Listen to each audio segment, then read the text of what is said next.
Hi, I'm Dr. Price, and today we will be going over the vestibular ocular motor screen and how to administer it.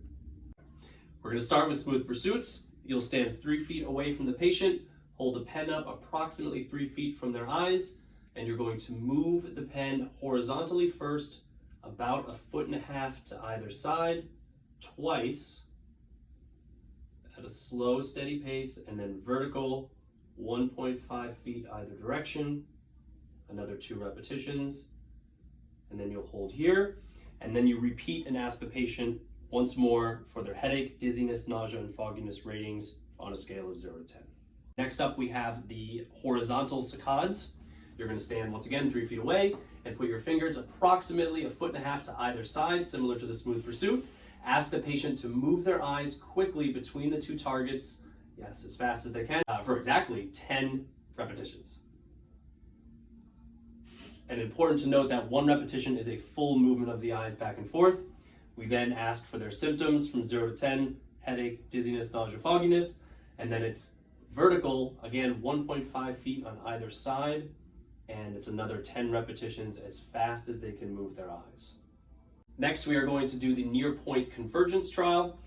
You'll take a popsicle stick with an X on it, and you're going to ask the patient to stare at the point, stare at the X, and tell you when they start to see double, when they start to see 2 of the X or the target. And they'll just tell you to pause. Now. Yep. Should usually be on their nose if there's no concussion. You'll do it a total of 3 times and record each time how far away from their nose. So if they're out here, you'll actually take a tape measure and record the centimeters away from the popsicle stick.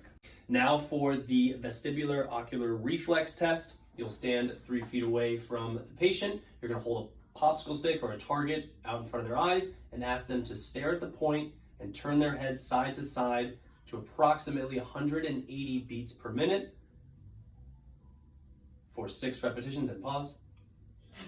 You'll then ask for their symptoms once again before doing the vertical VOR test, which is the same thing, but moving the head up and down at approximately 180 beats per minute. You can use a metronome to time this for 6 repetitions and pause, and then ask for symptoms.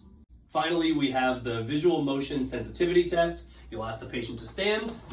They're going to hold on to the target with both hands out in front at eye level, yep, fully extended, and you're going to have the patient turn their entire torso 180 degrees about either direction while staring at the target, and you do a total of 5 repetitions. You can pause, and then you once again ask them for their symptoms. And that concludes the vestibular ocular motor screen. Thank you all.